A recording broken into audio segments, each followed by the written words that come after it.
bénissons le Seigneur pour ce grand retour dans sa maison.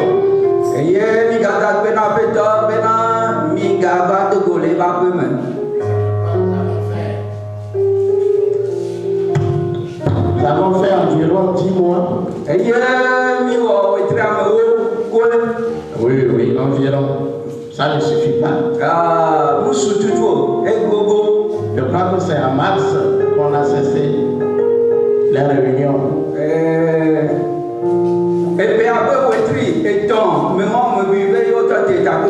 Et nous sommes au 12e mois. Donc environ 10 mois. Et Dieu a veillé sur chacun d'entre nous. Et il nous a bénis de toute manière. Il nous a gardés en bonne santé. Témoin de cette promesse. Jusqu'à ce que ce matin encore, dans son amour, nous nous retrouvions de façon nonchalante. On dirait que les gens sont tellement fatigués de ce long repos.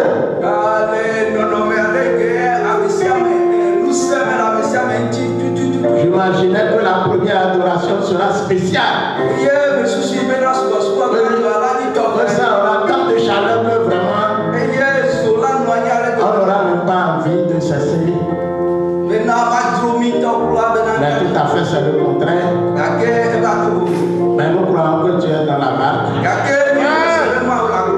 Qu'on soit chaud, modéré, froid, dans sa grâce, nous savons qu'il est toujours avec nous. Quelle que soit la façon dont nous nous réveillons, en pleine joie, ou dans la révérence, ou dans la simplicité, nous comptons toujours que Dieu est avec nous.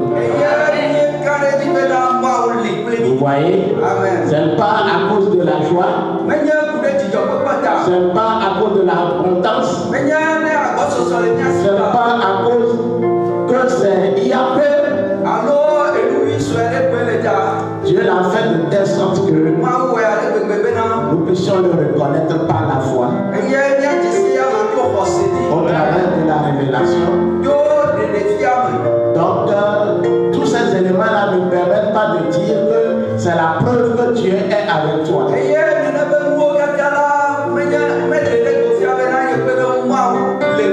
Vous voyez, celui qui reçoit un grand salaire dira que Dieu est avec lui. Et celui qui reçoit le petit salaire, que dira-t-il? Vous voyez, celui qui a assez de marchandises pour vendre, et celui qui a peu de marchandises pour vendre, que dira-t-il? Et qui dira que j'ai la preuve que Dieu est avec moi, et qu'il a la preuve que Dieu n'est pas avec son prochain. Donc ce n'est pas sur ces choses que se base le fait que Dieu soit avec quelqu'un.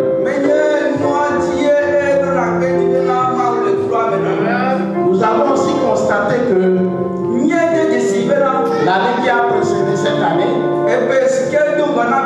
vers la fin de cette année précédente, pour introduire dans cette année, plusieurs pasteurs sont partis, ont été rappelés de Dieu. Environ une douzaine. Ils ne faisaient que se suivre, ils ne faisaient que se suivre, ils ne faisaient que se suivre. Beaucoup de pasteurs nous parlent au nom du message, sont partis comme ça. Et parmi les croyants ou les fidèles aussi, certains aussi ont été rappelés par Dieu. Comme notre sœur Adèle de Sokodé. Donc nous avons vécu beaucoup de choses de par le monde. En ce qui concerne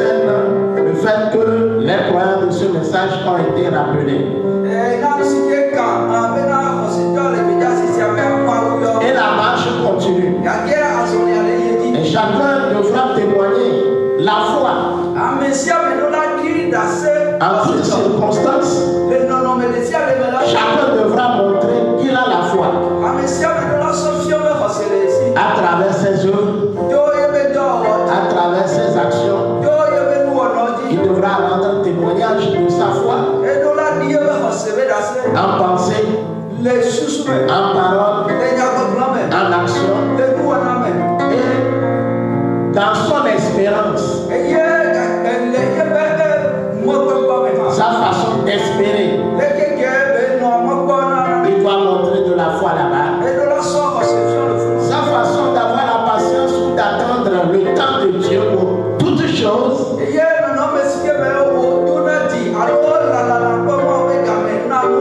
Il doit également montrer la foi en cela. Tout comme nous montrons la foi par notre habillement, la manière dont nous nous habillons, la manière dont nous parlons.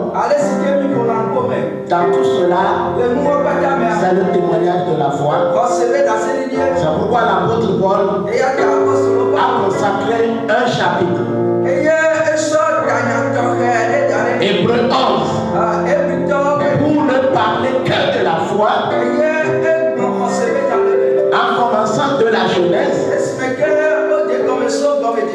vous voyez, jusqu'aux évangiles,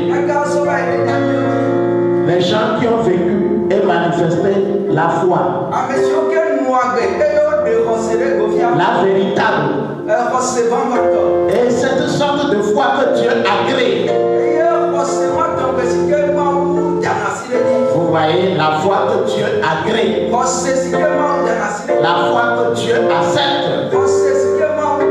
parce que chaque chose doit être éprouvée pour voir si c'est la réelle ou c'est le semblant. La réelle ou l'apparent. Et nous voulons avoir la chose réelle qu'on appelle authentique. Vous voyez, c'est pourquoi le prophète, dans sa prédication, les douleurs de l'enfantement,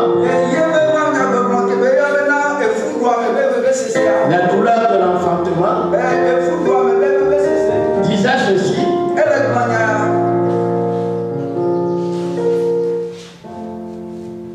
Au paragraphe 77, c'est la même chose dans la nouvelle naissance. Nous ne retournons jamais en arrière, mais nous avançons une fois né de nouveau. Et c'est pour ça, je pense qu'aujourd'hui, nous avons beaucoup, ou plutôt nous n'avons pas beaucoup de nouvelles naissances authentiques.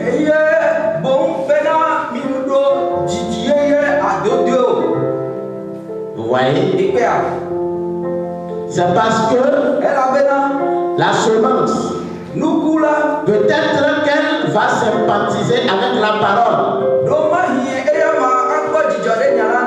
mais ils ne veulent pas pourrir à l'ancien système où ils étaient. Ils ne veulent pas sortir de là. Ils veulent rester dans l'ancien système, tout en prétendant avoir reçu la nouvelle naissance ou le message de l'âge. Nous avons vu ça avec l'âge de Luther. Vous voyez, dans le prophète nous parle de la nouvelle naissance. La nouvelle naissance authentique. Il est en train de faire allusion à la nouvelle naissance et à la nouvelle naissance authentique.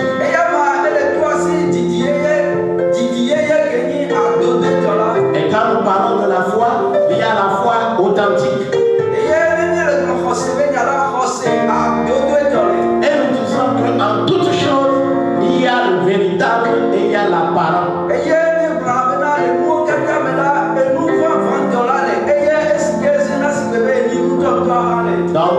C'est que ça, nous le savons. Nous sommes tous convaincus qu'en toutes choses, il y a le semblant, l'apparent et il y a l'authentique.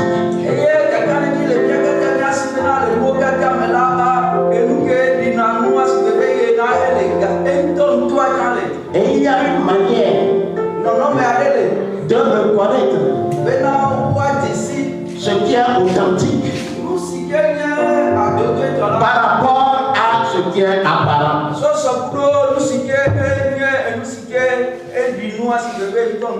Ce matin, nous allons parler de la conclusion définitive. Conclusion définitive. Oui.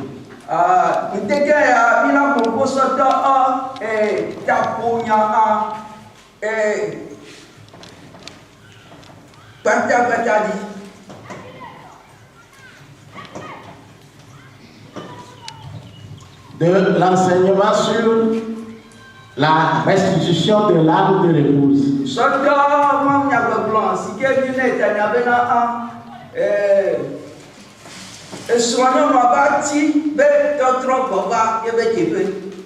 Et la restitution de l'âme de l'épouse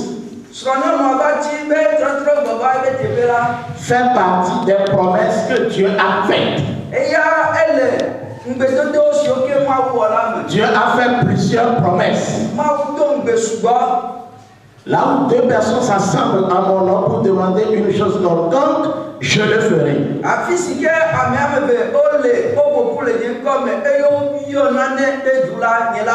C'est une promesse de Dieu.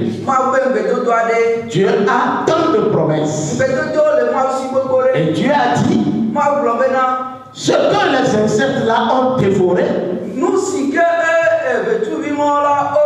sur l'arbre, je le restituerai. Je le rétablirai. Je ramènerai l'arbre dans sa position. Et la révélation dans ce message,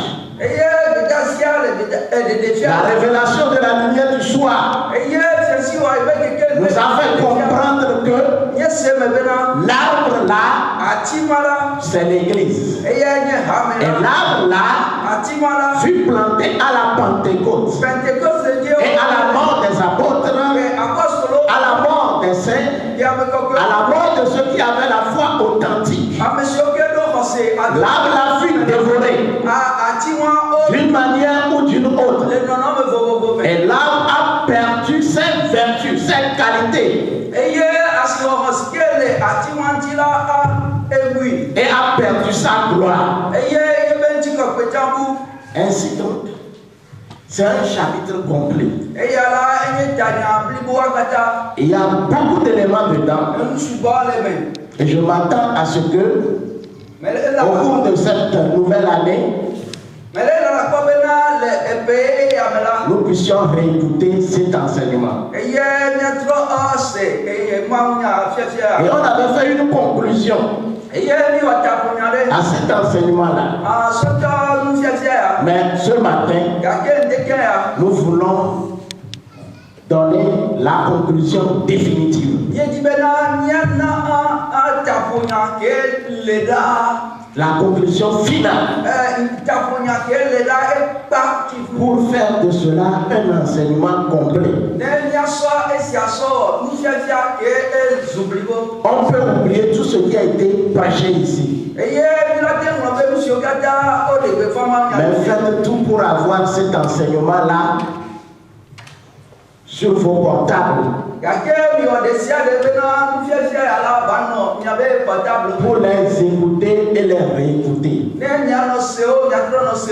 Et là, cela vous aidera à mettre votre foi en ordre. Là où vous vous penchez, la Bible nous dit que le croyant est un arbre. Et le prophète dit, l'arbre ne tombe que du côté où il penche. Quand tu es en train de quitter la révélation, la parole de Dieu dit, tu penches. Donc pour faire tomber Quand on veut couper un arbre, quand on commence par le couper, l'arbre ne tombe que du côté où il s'est penché. Et en tant que croyant, il veille sur votre foi. Vous devez vous rendre compte si vous vous penchez ou si vous ne vous penchez pas. Si vous vous penchez ou si vous vous tenez droit, enraciné dans la foi. Donc l'enseignement sur la constitution de l'âme de l'épouse,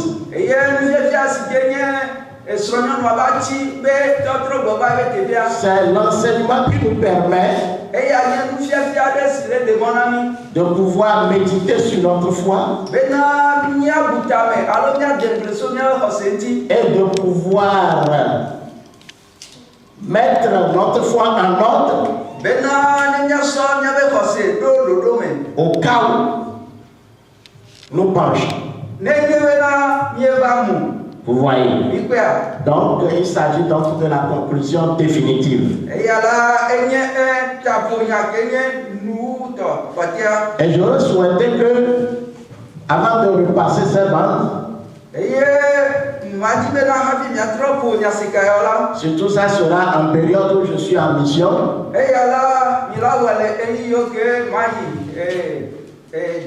Où nous n'avons pas d'enseignement à donner. Donc vous passerez une partie de la bande. Et vous la commencez par la conclusion. Et quand vous commencez ça par la conclusion, vous allez continuer ça maintenant par la conclusion définitive. Ça vous permettra d'avoir une idée générale sur l'enseignement même qui est la restitution de l'âme de l'épouse. Et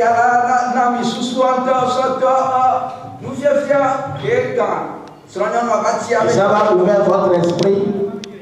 Et ça peut permettre qu'en suivant cette bande, vous allez mieux saisir le fond de la bande.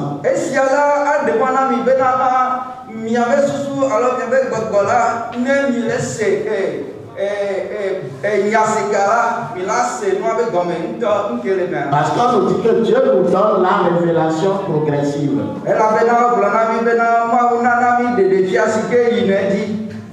Tu peux être en train d'écouter une prédication. Et tu auras une révélation.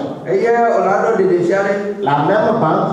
Tu seras en train d'écouter ça l'autre jour.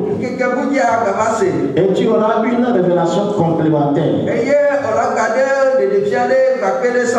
Une inspiration nouvelle. Un autre jour, tu veux écouter ça.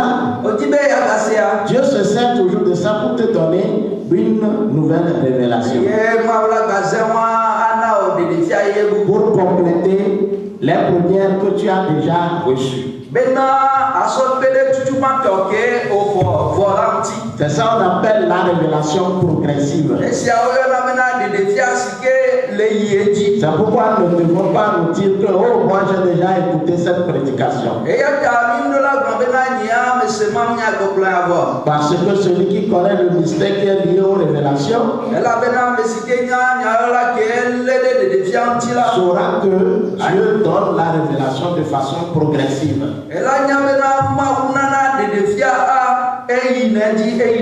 Et donc, Dieu donne encore la révélation par rapport au niveau spirituel que tu as.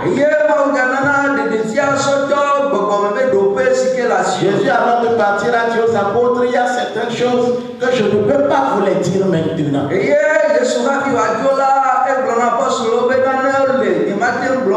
quand le Saint-Esprit viendra,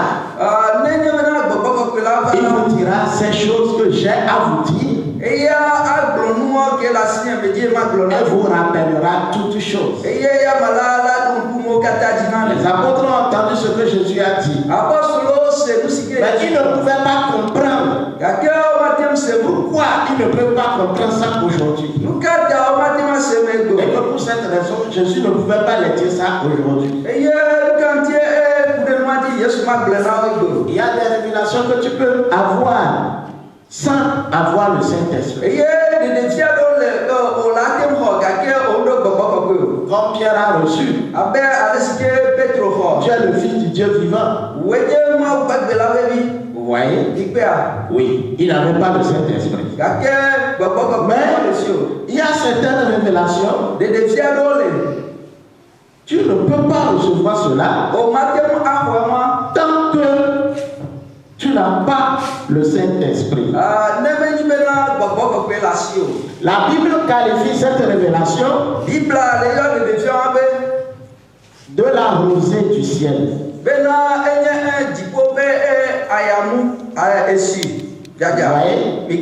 La rosée, on vous a dit qu'avant qu'il y a une pluie, quand tu as créé les cieux et la terre, il ne pleuvait pas.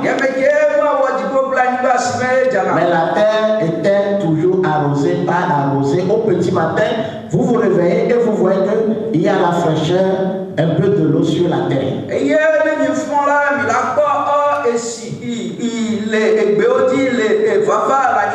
Et c'est ça qui faisait croître la terre si elle a la semence en elle.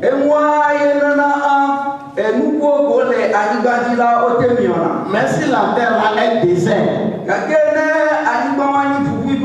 vous voyez, désert, il n'y a pas de semence en elle, elle ne fera jamais quoi que ce soit. Donc, nous allons voir dans cet enseignement que la bénédiction que Isaac a donnée à Jacob, il a appelé ça la rosée du ciel.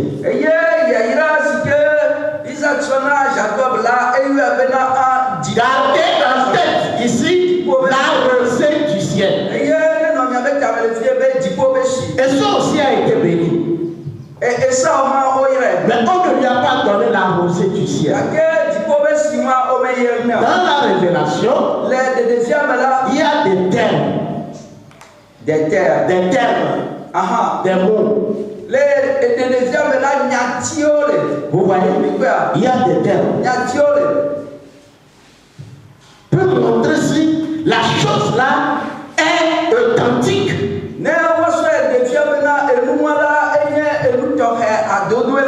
Vous voyez, ce qui est authentique, c'est ce qui est éternel. C'est ce qui peut subir toute épreuve et restera debout. Restera forte. Celui qui a été arrosé de la rosée du ciel, que nous appelons ici la bénédiction du ciel, ou la bénédiction rédemptrice. Vous voyez?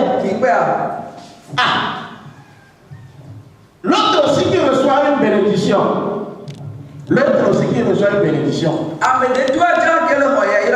Peut-on dire que parce que Dieu l'a béni, que sa bénédiction ne vient pas du ciel?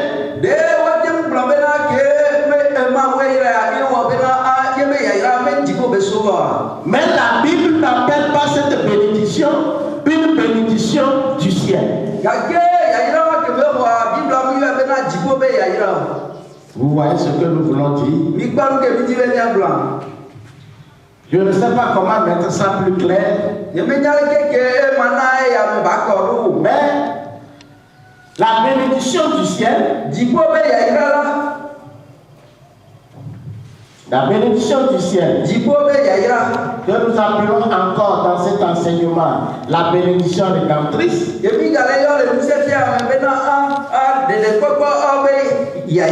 nous pouvons l'appeler l'héritage du ciel.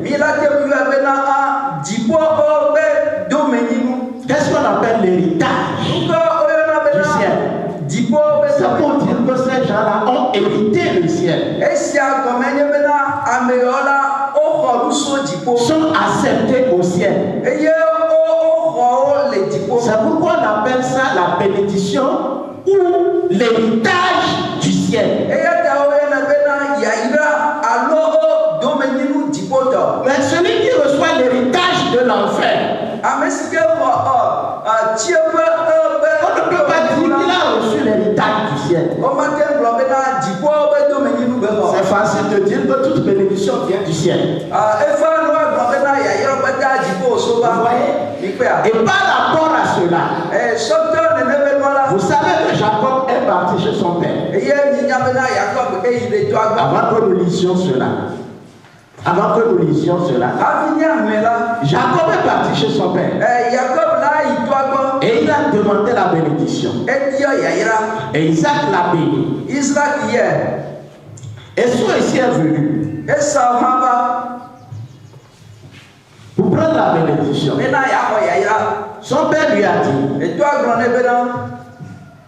ton frère est venu prendre ta bénédiction. Il a dit, bon, il n'y a plus de bénédiction pour moi.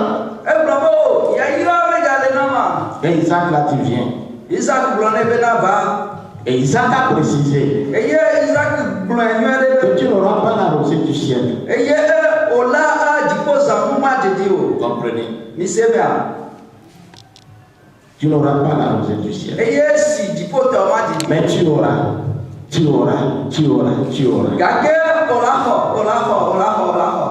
Et Esau était content parce qu'il a été béni. Mais quand la Bible voudrait reprendre cette histoire, la Bible a dit que Esau est venu pour prendre la bénédiction, il fut rejeté. Vous voyez? Quand Esau est venu pour prendre la bénédiction, il fut rejeté. Mais si tu n'as pas la révélation, tu ne peux pas savoir que Esau fut rejeté. Esau fut rejeté du ciel. Le but de notre adoration, c'est d'être accueilli au ciel. C'est d'être reçu au ciel. Vous voyez?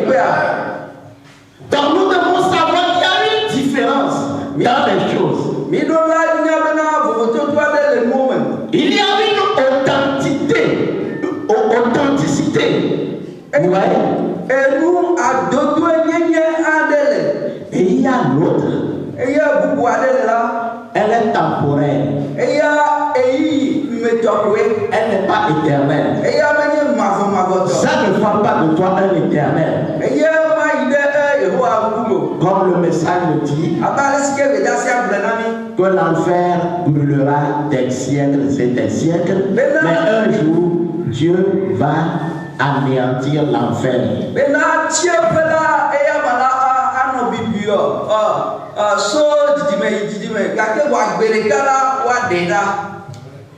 Dieu ne peut pas laisser l'enfer éternellement. S'il laisse l'enfer éternellement, ça veut dire que ceux qui sont en enfer sont éternels. Or, seul celui qui a reçu la rosée du ciel restera éternel.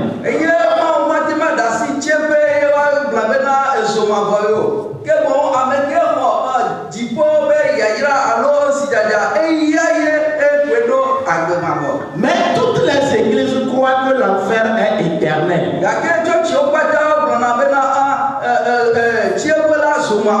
C'est l'épouse seule qui sait que l'enfer ne sera pas éternel.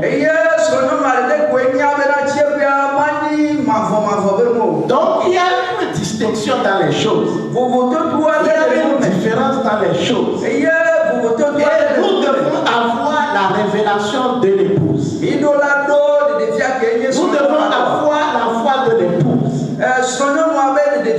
Nous devons nous débarrasser des attitudes religieuses. Et nous devons manifester des attitudes chrétiennes. Des attitudes chrétiennes. Nous devons connaître la différence entre les deux attitudes.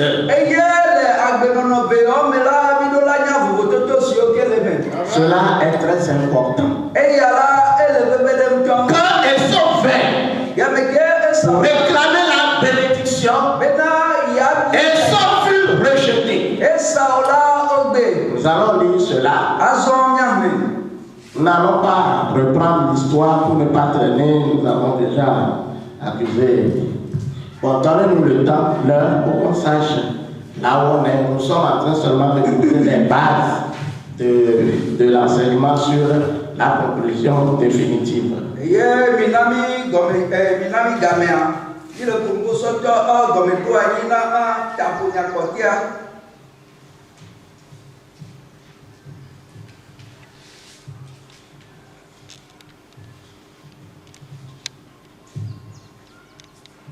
Frère, il est en train de calculer l'heure. Okay. Donc, nous pouvons nous tenir debout maintenant. Nous prenons Hébreux 12. Hébreux 12. Nous prenons Hébreux 12. Verset 14. Frère Josué va nous marquer ça, ou bien le frère Pascal. Josué 12, verset 14. À 17.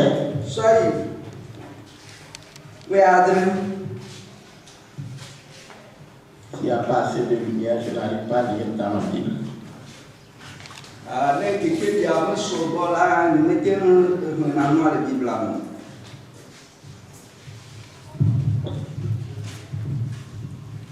Hébreux 12, verset 14 à 17.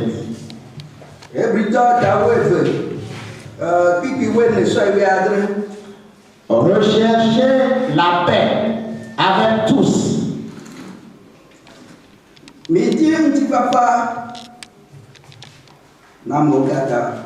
Et la sanctification, sans laquelle personne ne verra Dieu, ne verra le Seigneur.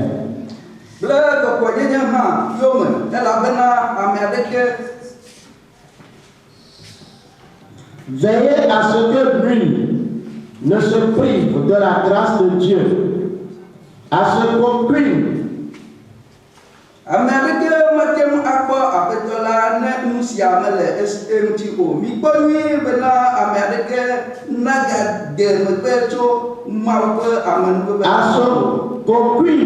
racine d'amertume poussant des rejetons ne produise du trouble et que plusieurs n'en soient infectés.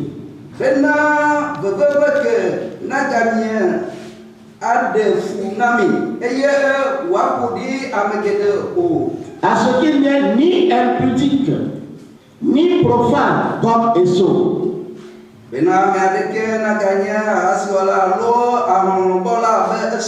qui pour un repas vendit son droit d'aînesse.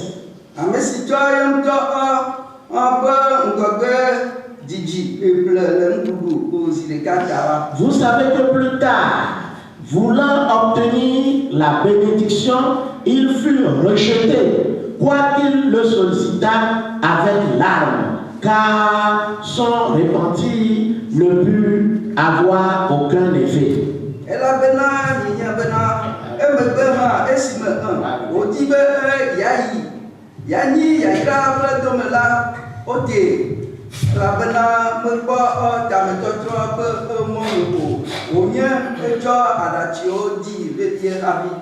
Nous pouvons nous asseoir et que le Seigneur a une bénédiction à sa parole.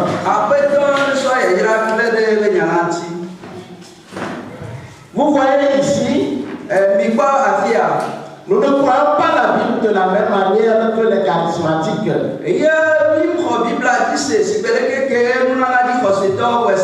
L'apôtre Paul, en tant que membre de l'épouse, en tant que représentant de l'épouse, en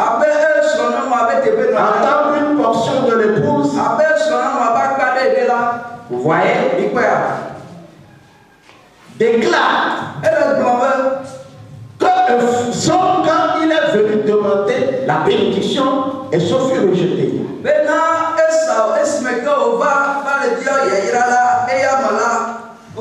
Mais quand tu lis la Bible, quand tu lis l'histoire là dans Genèse 27,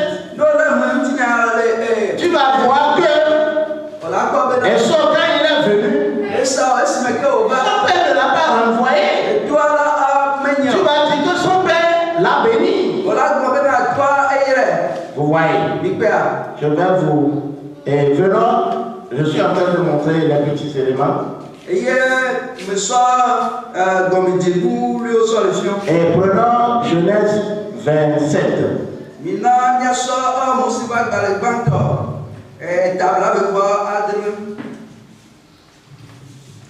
Il paraît que nous avons fait 30 minutes. Il nous reste 15 minutes.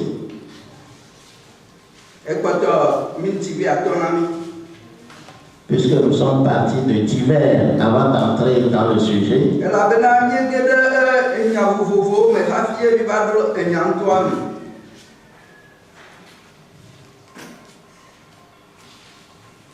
Et je vais lire le verset.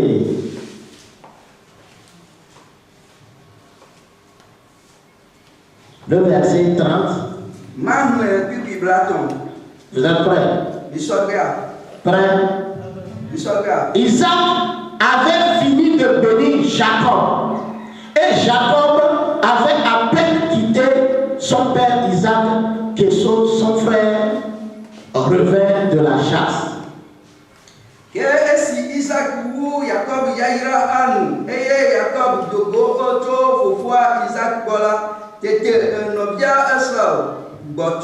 Vous voyez, à peine, on dit à peine, tout juste il quittait son père et son frère est revenu de la chasse.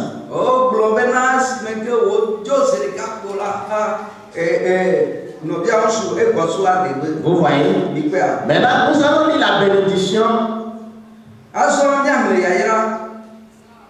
Vous voyez que Jacob a eu. Le verset 28. Le verset 28. Faites tout pour acheter les colorants. Hein? Les choses pour colorer. Vous devez colorer vos Bibles, c'est important. Quand vous prenez ce passage, vous n'allez plus souffrir. Préférez les colorants jaunes. Ça permet d'être bien visible.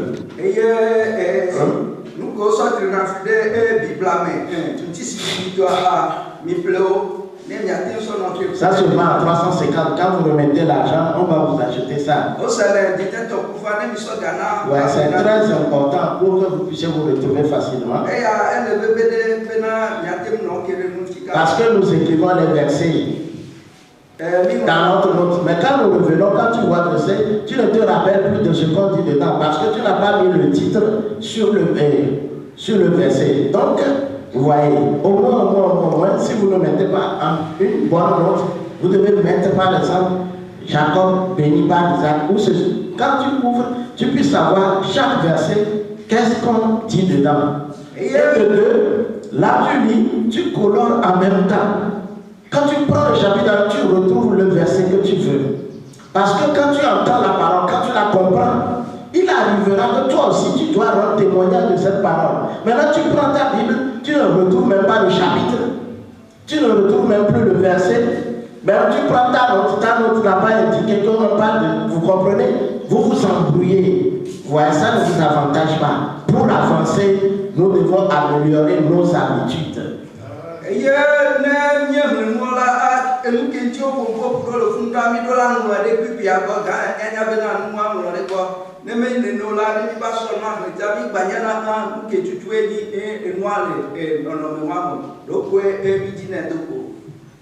Vous voyez? La bénédiction, vous voyez, sur Jacob, verset 28. Que Dieu te donne de la rosée du ciel,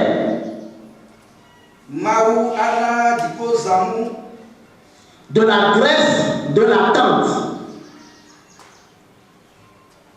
de la graisse de la terre,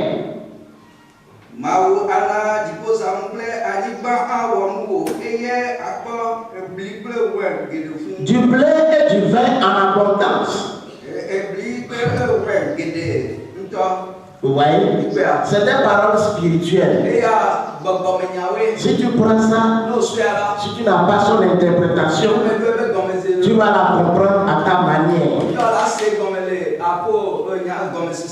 À quoi se réfère rosée du ciel? À quoi se réfère la terre? À quoi se réfère le blé? Vous savez que le verbe dit la révélation. Vous voyez? Et le blé, c'est le pain. C'est ce que nous mangeons. C'est la parole. Mais vous allez penser que c'est une bénédiction naturelle. Donc Jacob réussit son chant. Mais c'est un prophète qui est en train de bénir. Et quand l'épouse s'approche d'un écrit d'un prophète,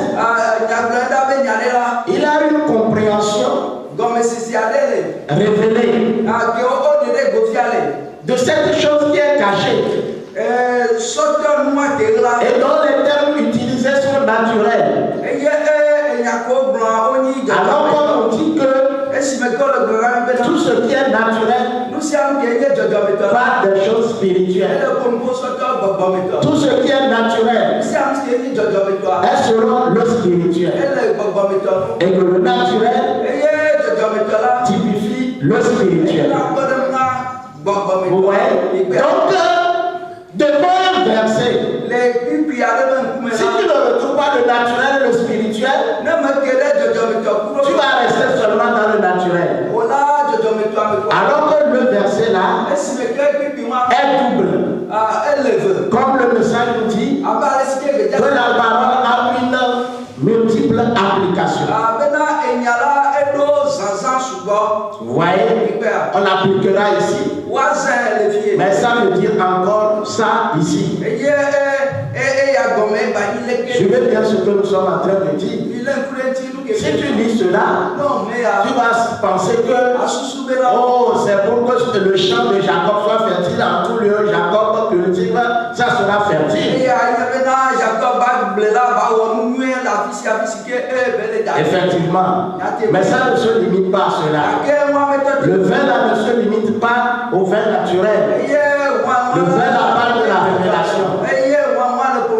Vous allez comprendre pourquoi Isaac a dit que ton frère a pris ta bénédiction. Ton frère a pris ta bénédiction. A pris ta bénédiction. C'est fini. C'est là où il leva la voix, il pleura de façon chaude. Et Isaac a dit viens. Vous voyez, pour le consoler. Vous voyez, c'est des choses difficiles.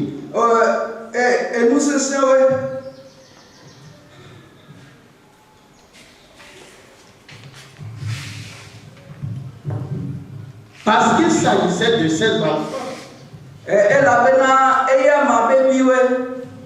Et il voyait l'enfant qui allait au ciel et voyait l'enfant qui allait en enfer.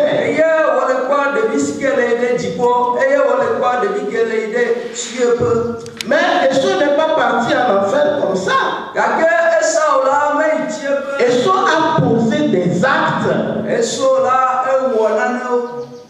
qui ont scellé sa destinée. Ton comportement peut sceller ton acte. Tu dois veiller à ton comportement. Jacob veillait sur son comportement. Et c'est important. Nous venons de dire que tu dois veiller sur ton comportement. Savoir si l'âme que tu représentes se porte ou si l'âme la tient debout. Et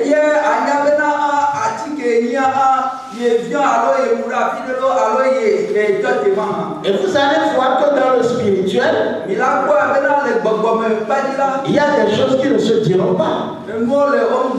Ouais, Isaac ne l'a pas parlé clairement que tu iras en enfer. Et Esau n'a pas compris qu'il allait en enfer. Nous ne devons pas être dans ce message et ne pas comprendre. Nous devons faire attention à notre choix. Faire attention à notre compagnie. Faire attention à ce que nous écoutons. Et la Bible dit maintenant de juger cette chose. Voir si elle est authentique, conforme à la révélation, ou si c'est la religion. Nous ne venons pas pour prêcher la religion. Nous ne venons pas pour prêcher la religion. Nous venons pour prêcher la révélation. Maintenant, nous allons voir ce qui s'est passé quand Esau est arrivé à peine le départ de Jacob.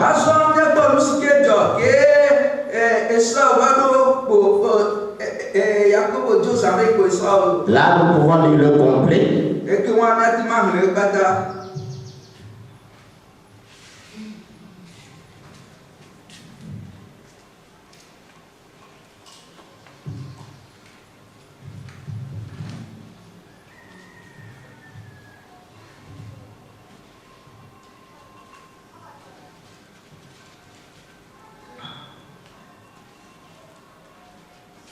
Nous sommes au verset 31.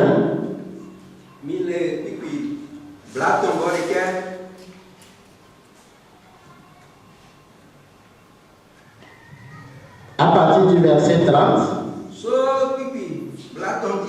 qui dit, Isaac avait béni, Isaac avait fini de bénir Jacob, et Jacob avait à peine quitté son père Isaac qu'Esau, son frère, revint de la chasse. Il fit aussi un mets qu'il porta à son père, et il dit à son père que mon père se lève et mange du gibier de son fils. Vous voyez comment il parle à son père? Que mon père se lève et mange le gibier de son fils, afin que ton âme me bénisse. Dans nuit de Choba na fufua, eye oblo na fufua bena fofonye fonde alinu eye nadu vio pe adela ala bena nayam fufua Isaac blonne bena ou Isaac son père lui dit, qui es-tu? Et il répondit, je suis ton fils aîné, Esau. Fufua Isaac blonde bena o amekai edom bena nyanya Esau o ngogbebi.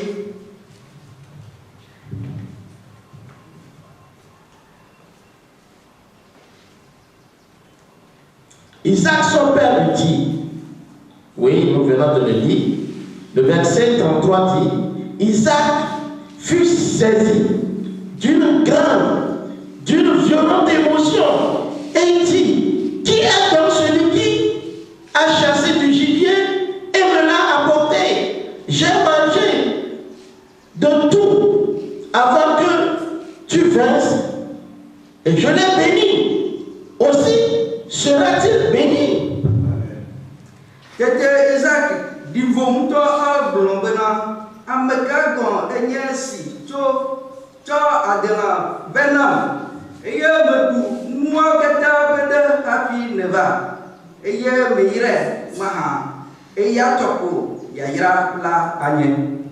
Lorsque Esau entendit les paroles de son père, il poussa de forts cris, plein d'amertume, et il dit à son père, bénis-moi aussi, mon père. Esi Esau se fufua pe nyaola edoli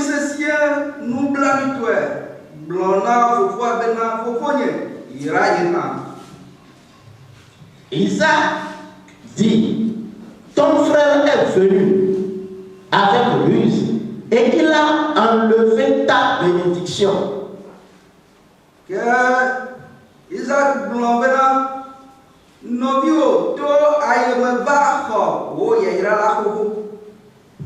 voyez, la bénédiction du ciel, la rosée du ciel est enlevée.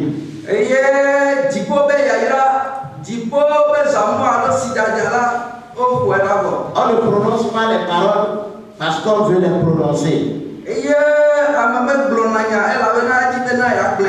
On prononce les paroles parce qu'on est poussé à les prononcer.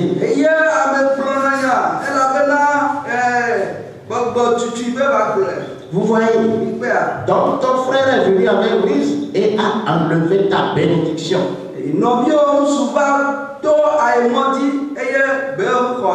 Maintenant, elle soit en train de forcer les choses. Ce qu'on ne peut pas forcer. Parce que le but, c'est la rosée du ciel. La rosée du ciel est enlevée. Mais elle soit exigeante toujours qu'on le bénisse. Bien sûr que l'objectif, c'est pour avoir la rosée du ciel. Mais la rosée du ciel est enlevée. Elle est ôtée. Si Esau pouvait être spirituel et non religieux, Esau n'a pas compris. Est-ce que parce qu'on l'a appelé du nom de Jacob qu'il est venu, etc. C'est ça qui nous importe. Verset 27. Et il dit, n'as-tu point réservé de bénédiction pour moi? C'est vers la fin du verset 36. N'as-tu pas réservé de bénédiction pour moi?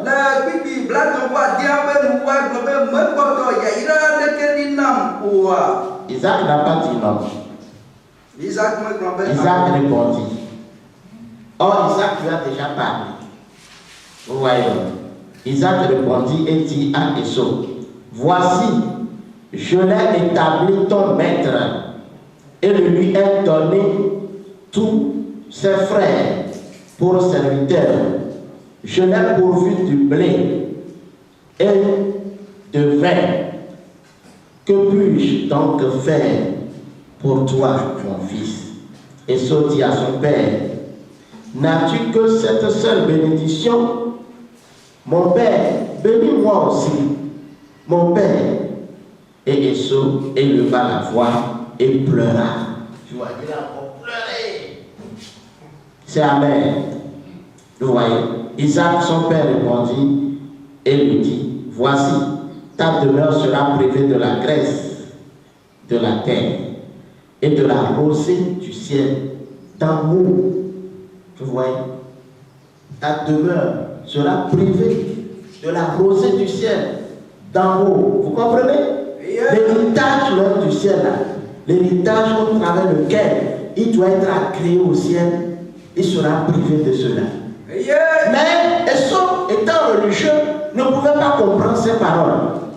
Isaac là est blona, Esau bena dipo zamula alo tidagama jare tebeo. Eya yaira dipo toi. Mese egom. Esau mese egom. Vous comprenez? Il n'a rien compris.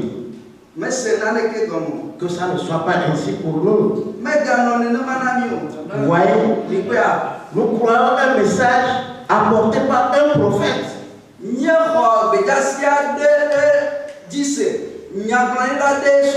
Vous voyez, ce n'est pas un évangéliste qui a parlé.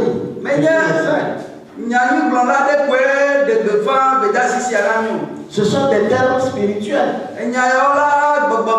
Ce sont des termes prophétiques. Nous devons faire attention avec le message.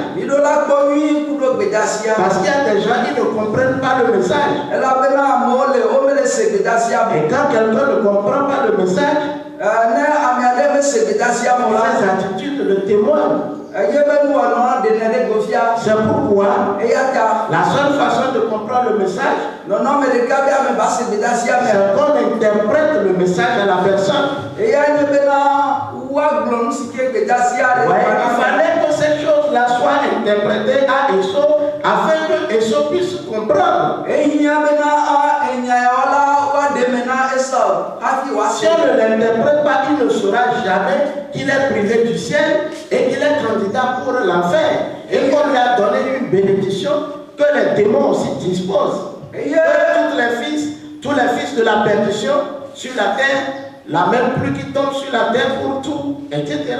Le même soleil, etc. Cette bénédiction-là, tout le monde l'a. Il y a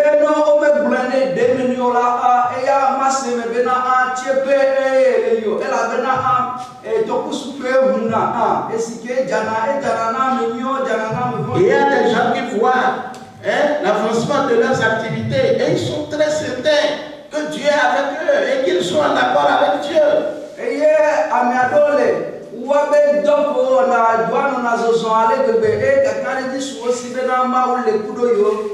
Vous voyez? Mais nous devons faire attention parce que soit tu as la compréhension authentique, ce que nous appelons la révélation, la bonne interprétation ou l'interprétation correcte, alors là tu as gagné. Vous voyez, mais autrement dit, alors la Bible dit, tu auras un jour les grincements de dents. Il y aura des grincements de dents. À ces gens-là qui servaient le Seigneur,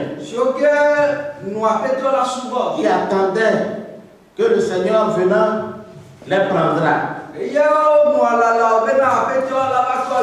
Et donc, à leur surprise, la porte fut fermée. Jésus dit, ils auront des grincements de dents. C'est-à-dire, ils connaîtront des douleurs qui les pénétreront de manière à ce qu'ils vont grincer des dents sous l'effet des douleurs.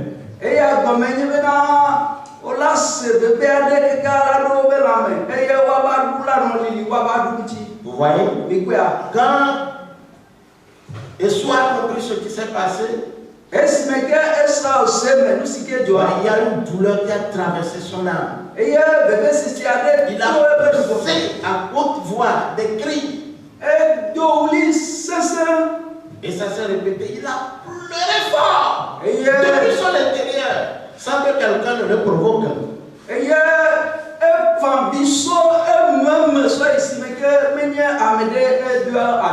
Mais une chose était sûre, que c'était déjà tard. Et le fait, vous voyez, de saisir l'occasion que Dieu nous offre à travers le message peut être tard aussi.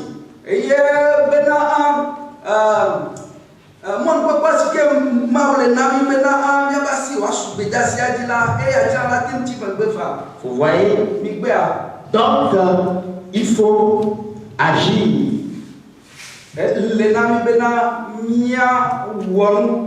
de la bonne manière. Nous verrons ça prochainement. Ce qu'on appelle humilie-toi. Frère Branham a prêché, humilie-toi. Nous allons voir qu'est-ce qu'on appelle. Parce qu'il ne suffit pas qu'on te dise humilie-toi pour que tu puisses savoir comment on s'humilie. Le fait, ce n'est pas de savoir qu'on doit s'humilier. Ce qui est important, c'est de savoir comment on s'humilie. Vous voyez? Maintenant, toi, tu lis la brochure, humilie-toi. Mais si un prédicateur ne te dit pas ce qui veut dire humilie-toi, tu ne verras ça jamais dans la brochure.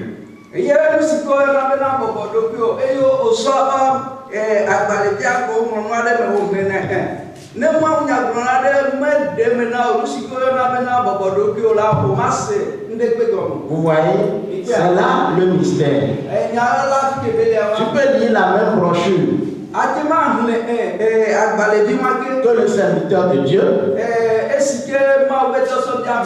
mais ça peut t'amener à avoir une compréhension religieuse. Ouais. Le message dit que la loi de Dieu, c'est de recevoir un serviteur confirmé. Donc un serviteur est différent d'un serviteur confirmé. Vous voyez, nous verrons prochainement que Dieu ne voit que sa loi. Sa loi, qu'est-ce qu'on appelle la loi de Dieu? La condition que Dieu a fixée, que c'est dans cette condition-là que lui va faire la chose. Dieu ne regarde qu'à sa condition. Et cette condition exige humilie-toi.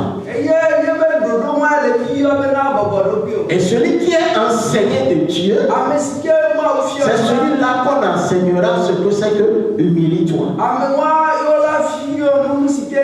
Parce que il y a humilie-toi selon ma compréhension, il y a humilie-toi selon la compréhension religieuse, il y a humilie-toi selon la révélation. Donc nous ne pouvons pas dire que humilie-toi n'a pas beaucoup d'application.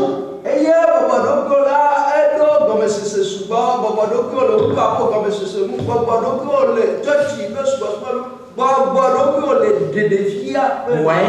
Donc certains enseignements ont une relation avec certains sermons, certaines prédications.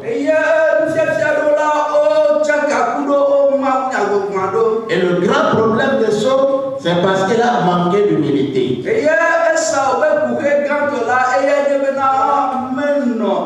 Mais pour savoir que Esau a manqué d'humilité, il faut d'abord savoir ce qu'on appelle humilité.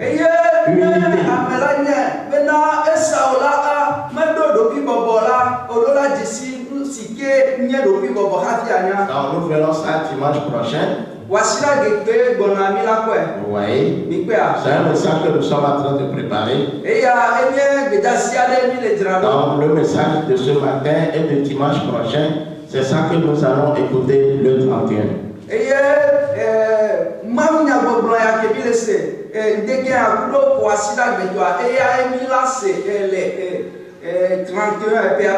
Donc j'espère que vous comprenez, c'est le message de fin d'année que nous sommes en train de préparer ensemble comme ça.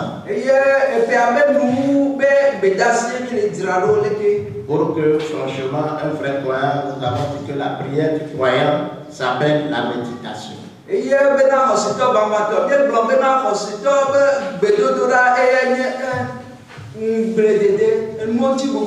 Dans le 31, c'est des occasions de méditation. Qu'est-ce qui a été possible dans l'année? Qu'est-ce qui n'a pas été possible? Qu'est-ce qui au 31, sous le fait de l'onction, j'ai promis à Dieu? Et franchement, dans l'année, je n'ai pas pu tout faire. Mais je suis encore venu devant le même Dieu. Ou est-ce que c'est la bouche mielleuse, avec la bouche mielleuse que je veux parler, ou avec une bouche dont l'action accomplira ce que la bouche a dit? Parce qu'il y a une chanson qui dit ce qu'il a dit. Il le fera. Il y a une chanson comme ça. Mais il y a des bouches qui disent, mais vous comprenez. Donc, quand nous venons au 31, il y a des choses que nous disons, il y a des décisions que nous prenons. Mais au cours de l'année, bon, des fois, à cause de certaines souffrances, à cause de certains problèmes, bon, il arrive qu'on oublie le 31. Et quand décembre arrive encore, on se rappelle du 31. Donc 31, c'est une méditation.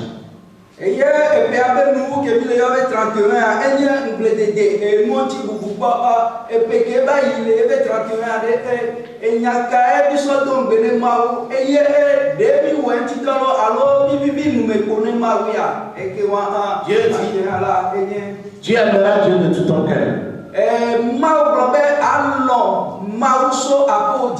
Dieu, ce que ça veut dire là, ça veut dire ça. Non, tu aimeras Dieu de tout ton cœur. Ce que ça veut dire pour Dieu, c'est ce que ça veut dire.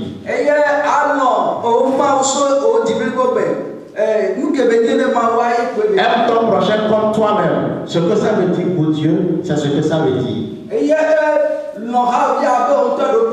Honore ton père comme ta mère. Ouais, ce que ça veut dire pour Dieu, c'est ce que ça veut dire. Donc, c'est la Bible. Ou bien c'est la brochure. On va te la prêcher. Mais ce que tu as besoin, ce n'est pas la prédication. Ce n'est pas la prédication. C'est l'interprétation de la prédication que tu as besoin. Ce que Esau avait besoin, ce n'est pas ce que son père disait. C'est l'interprétation, la compréhension exacte. Selon le spirituel. C'est ce que Esau avait besoin. Si Esau avait un prédicateur doué, peut-être il pouvait l'approcher pour dire voici ce que mon père m'a dit. Voici comment je la comprends. Est-ce exactement cela?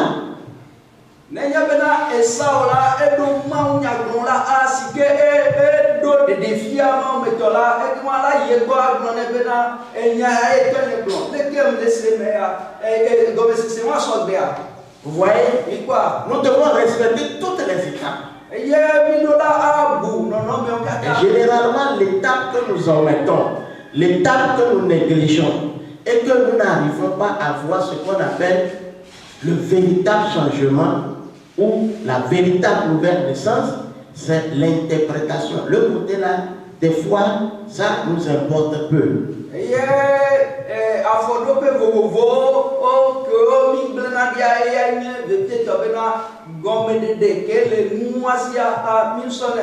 c'est ça qui fait aussi que généralement nous ne posons pas de questions. Pour être mieux éclairés. Et ça fait que cela retarde notre avancement spirituel. Donc, ce message, c'est un message pour nous aider seulement à prendre conscience. Et que notre esprit soit ouvert. Que nous puissions dire, ah, je dois me réveiller. Et la Bible dit, réveille-toi. Sois vigilant. Sois éveillé. Alors, celui qui n'est pas éveillé ne s'est pas réveillé. Ouais, réveille-toi. La Bible dit des choses dans de différents langages. Vous voyez? Réveille-toi. D'entre les morts. Sois vigilant. Sois éveillé. Par rapport aux choses de Dieu. Maintenant, il faut se demander si réellement tu es éveillé par rapport, vous voyez, au spirituel, aux choses de Dieu. Est-ce que tu t'accroches aux choses de Dieu? Est-ce que tu veux réellement les saisir, les rentrer, les pénétrer profondément? Est-ce que vous comprenez? Est-ce que ça, ton attitude révèle ce comportement?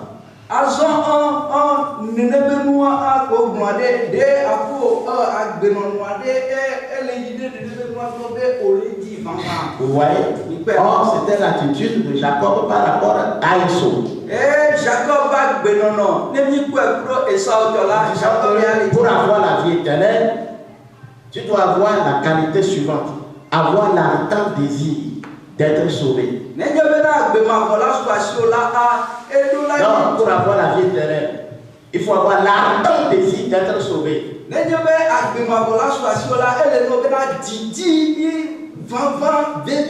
Jacob avait l'ardent désir d'être sauvé. Et maintenant, l'attitude là le pousse à chercher les conditions dans lesquelles on peut être sauvé. L'attitude là le pousse à la loi de Dieu pour le salut. Des fois, quand nous commençons par adorer, nous avons le zèle. Nous faisons tout en étant contents. Nous venons à l'église à l'heure. Nous étions à l'entretien de l'église. Et c'est une atmosphère. Nous vivons dans cette atmosphère. Et au milieu de la marche, des choses difficiles arrivent. Nous subissons des coutures. Et la Bible dit, nous abandonnons notre premier amour.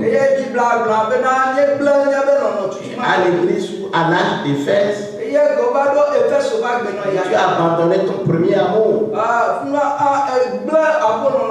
ne peut pas abandonner son premier amour pour poursuivre le chemin. Mais l'amour te pousse à des comportements. Donc c'est pourquoi le croyant a besoin de méditer, de prendre conscience. Et s'il y a lieu de mettre sa foi à l'ordre. Donc c'est ici que nous allons nous arrêter ce matin. Que le Seigneur vous conduise dans vos lieux respectifs. Et reste avec vous.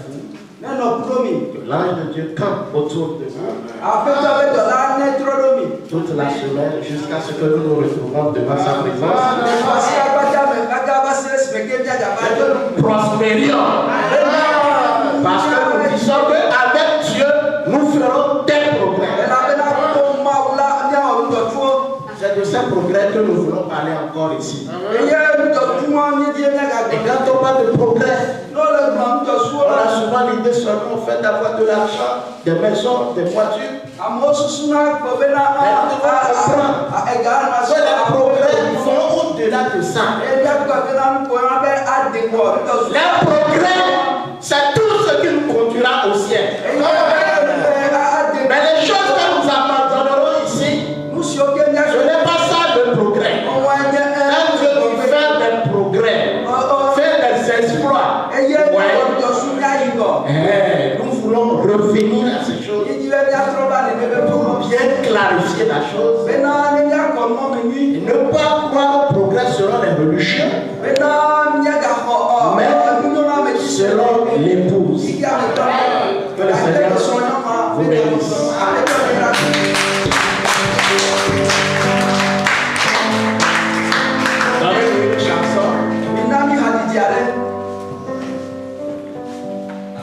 Oui. Jésus qui t'a le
Amen.